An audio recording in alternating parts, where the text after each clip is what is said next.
Hello, my lovely ones. Welcome back to the page 62. A grammar video again. Today we are going to study two different tenses, simple past and present perfect. It's important, the differences between these two tenses are really important in both writing and speaking. So you're expected to distinguish the use of the past simple and present perfect at the end of this page. Do you remember distinguished? Ayırt edebilir hale gelmeniz bekleniyor sizin. Bu iki tanesinin farkını. Alright, here is a photo. Can you describe it? What has happened here? You can use these words. Fall over. Hurt him or herself. Lie. Ski as both verb and noun, and snow.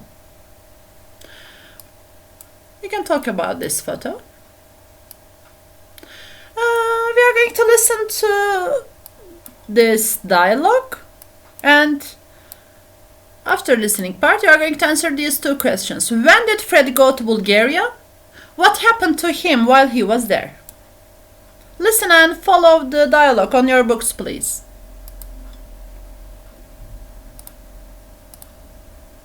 Lesson 6D, Exercise 2. Have you ever been to Bulgaria? Yes, I went there last year with my family. Have you been there? No, I haven't. What cities did you visit? We didn't visit any cities. We went skiing. Sounds great. I've never been skiing, but I'd love to go. Was it good? Not really. I fell and broke my leg on the first day, so I spent the rest of the holiday in hospital. You can answer these questions then. When did he go to Bulgaria? And what happened? Here is the key. Last year.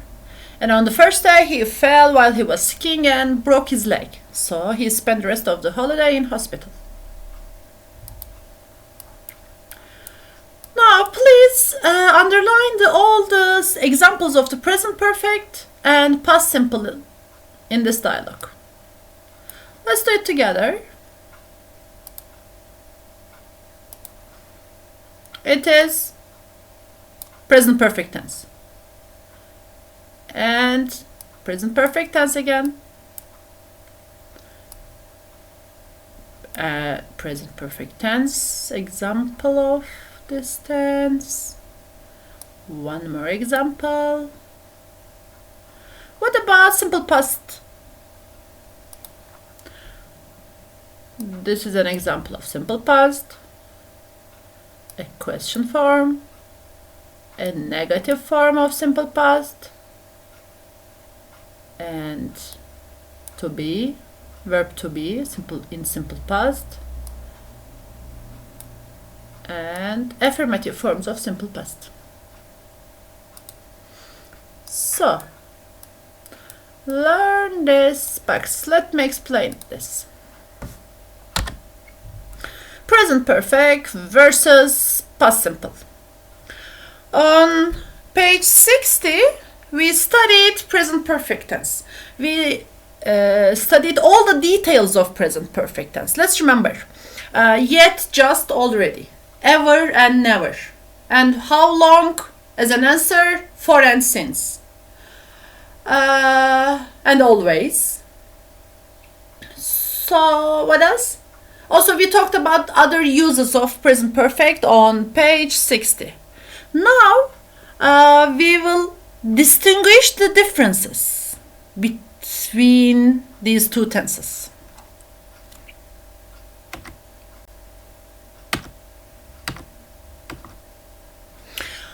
Unstated indefinite time. Evet, bunu söylemiştik. Belirsiz bir zaman vardı. Evet, başımızdan geçmişti iş. Olmuş bitmişti ama belirsiz bir zamanda. İşte şunu yedim, buraya gittim. Ama hiç zaman detayı yoktu. Peki. Teddy has bought a new bike, but we don't know when. But in past simple, stated definite time. Belirtilmiş, net, kesin bir zaman var. Teddy bought a new bike on Saturday. Now we know when. On Saturday. another difference. Unfinished action. Hani 2000'de eve aldık, 2000'den beri yaşıyoruz diyordum. Teddy has gone shopping. Ya da been gone farkında da söylemişti. Gitmiş, hala orada geri dönmemiş gibi. Ya da işte Eskişehir'e geldim, 10 yıldır burada yaşıyorum. İşte 2010'da geldim ve hala yaşıyorum gibi. Unfinished, bitmemiş hareket, aksiyon. But in past tense, finished action. Tabii ki bu geçmiş zaman zaten. Türkçe'de de direkt görülen geçmiş zaman. Did. Teddy went shopping. Gitti. He has already finished shopping. Çoktan bitirdi. Gitti, geldi. Anlamı var içinde. Yani alışveriş tüm sonuçlarıyla, etkileriyle bitti zaten. Another difference. Past action connected to the present. Demişti ki iş bitmiş ancak etkileri sürüyor. Burada da Teddy has lost his key. Anahtarını kaybetti. He hasn't found it yet.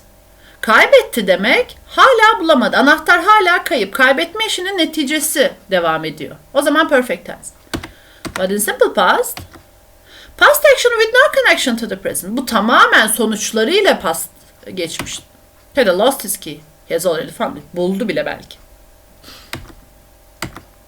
And with the following adverbs, şu zarflarla kullanıyorduk. For, since, recently dedik. Son zamanlarda ever, never, already, just, yet, how long soru sözcüğü. Teddy has recently eaten some honey. Past simple'da kullandığımız zarflar, zaman ifadeleri. Last year, last week, last summer, or 3 days ago, 5 minutes ago, or yesterday. Bu ifadeler her biri tense'in indikatörü. Teddy went to the dentist last week. You can stop the video here. And we can answer them together later. Sorry, Teddy isn't here. So, gitmiş geri gelmemiş ha? He has gone diyoruz. To the park. He blah blah anything because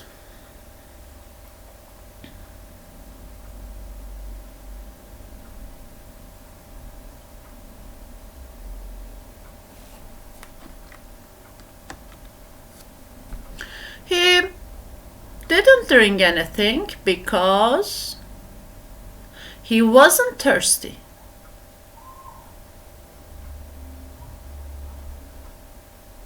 Yesterday var 3. cümlede. Direkt both diyoruz. For a long time var. Hasn't eaten diyoruz. Pardon, parents haven't eaten. A few days ago diyor.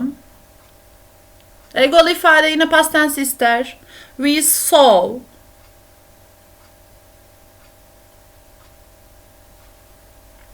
Altıda bir soru cümlesi.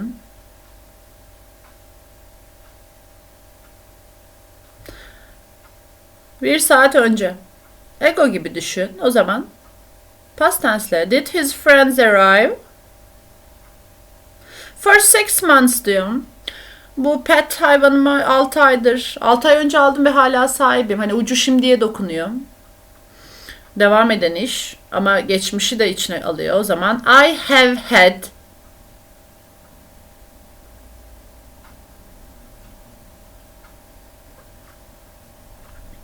Has Teddy watched diyoruz. Bugün bitmedi henüz. İzledi mi? Last year var. Last ifadesi past tense. Teddy spent with T at the end. Now she can play demiş. O zaman tüm ödevlerini yaptı. Bitti. She did. Öyle mi? Ya da henüz yaptı. Şimdi oynayabilir. Henüz bittiyse ne kullanıyorduk? Yes, now she has done. Okay. So, let's check the book page again.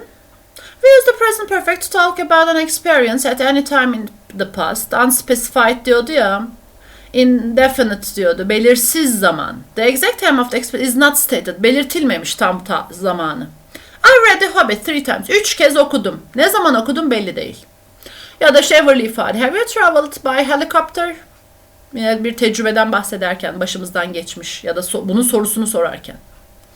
Where is the past simple to talk about a specific occasion? Okay. I watched a good film on TV. Last night bunu çağırır zaten. Çünkü tam nesi var? Tam bir zaman ifadesi var. Last weekend. We often use the present perfect to ask and answer a question about an experience and then use the past simple to give specific information. Ha. Evet, ever'la bir soru soracağız. Başından geçip geçmediğini sormak için ever'la soruyorum. Yani ever'ı kullanıyorum. Dolayısıyla perfect tense kullanıyorum. Ama detay vereceksem diyor ki past tense'e dön. Then use the past simple to give specific information.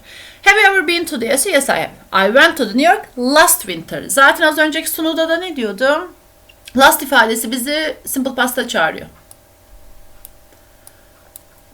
Back to page 128.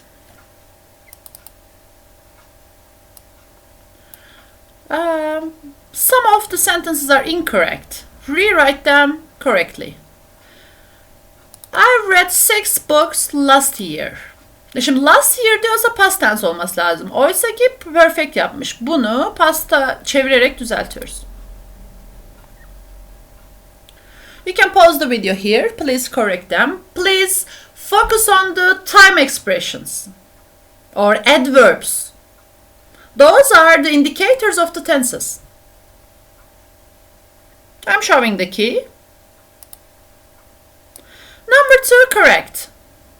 Joe washed her hair last night. Last night, so we need past tense. Okay. Since March. If there is a since in a sentence, that sentence should be in present perfect tense. So, I have had is the correct tense. Have you ever been to Spain? Yes. Asking an experience in an unstated time. That's correct. Tidy your room, please. I already tidied it. Already. We need perfect tense. If we use already in a sentence, that sentence should be in perfect tense. I have already. Well, we have eaten at that restaurant last Tuesday. No, last Tuesday, last. It means we change the sentence into past tense. We ate. Peter has gone to the shops on Friday morning. O zaman hala Peter çarşıda ha? Cuma günü gitti. Cuma sabah gitti. A specific time, so went. I've been kayaking twice in the last year. Actually, you don't know this tense. Okay, but it should be perfect. Did you do your homework yet? Yet. This adverb requires perfect tense. Have you done your homework? Daha yapmadın mı? No, not yet. Next part. Use the past simple form of the verb in one sentence and the present perfect in the other. Again, focus on the adverbs, focus on the time expressions, please. You can pause the video here. And I'm showing the key. Oh, sorry, because I moved it. That's why I couldn't. For the first one, since my birthday, so you need a perfect tense. Have had. Last night, so you need a past tense. We had. In the second one, last weekend, it says last weekend, so you need a past tense. Didn't buy. 4 months, you can see 4, so you need a perfect tense. Haven't bought. At 8, it's a specified time, so you need a past tense.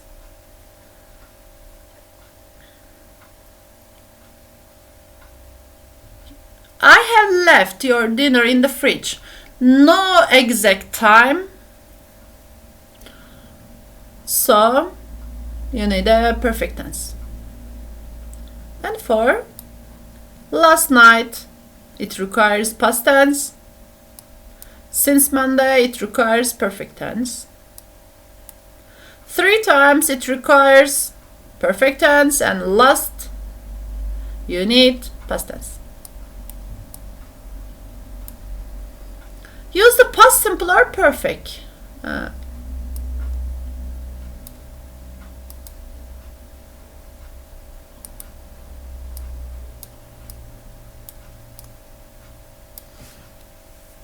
Check your answers, please.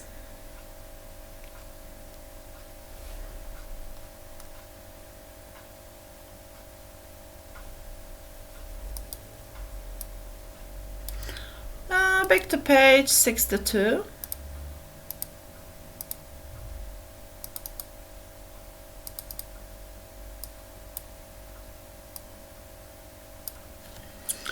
And also we use finished time phrases like yesterday, last week with the past simple but not with the present perfect. Alright. Circle the correct words to complete the sentences. Just do it.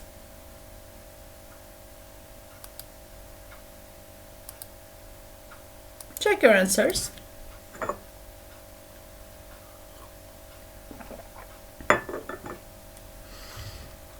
And next part.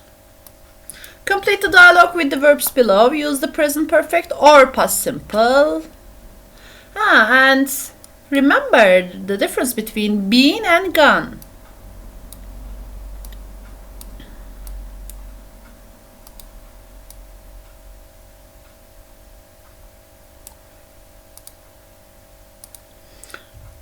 Let's have a look at them together. Ever. It's a question. Have you ever been abroad? Hiç yurt dışında bulundun mu? Peki perfect tense'e ihtiyacımız var. Yes, last summer, past tense. I visited. What was it like? Nasıldı? Bu da hani isim cümlelerinin past tense'iydi. Was, were. Nasıldı? Ben hiç bulunmadım. I have never, ever ve never. İkisi de perfect tense işaretçisiydi. Really interesting. We spent a week in New York. Bir hafta geçirdik New York'ta. We took a boat trip around Manhattan. Sırasıyla peş peşe yaptığı şeyleri sıralıyor. Hepsi past tense. Took a boat trip and then we watched a basketball game. Cool. Did you visit? Hiç ziyaret ettin mi değil bak. Oradayken daha spesifik. Peki Empire State binasını ziyaret ettin mi? Hiç ziyaret ettin mi diye soracak olsa have you ever visited diye sorardım.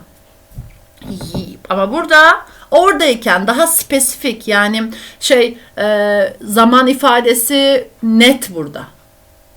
Ne zaman? Oradayken ziyaret ettin mi? Genel olarak bir soru değil bu. Yes, but it was foggy, so we didn't see much.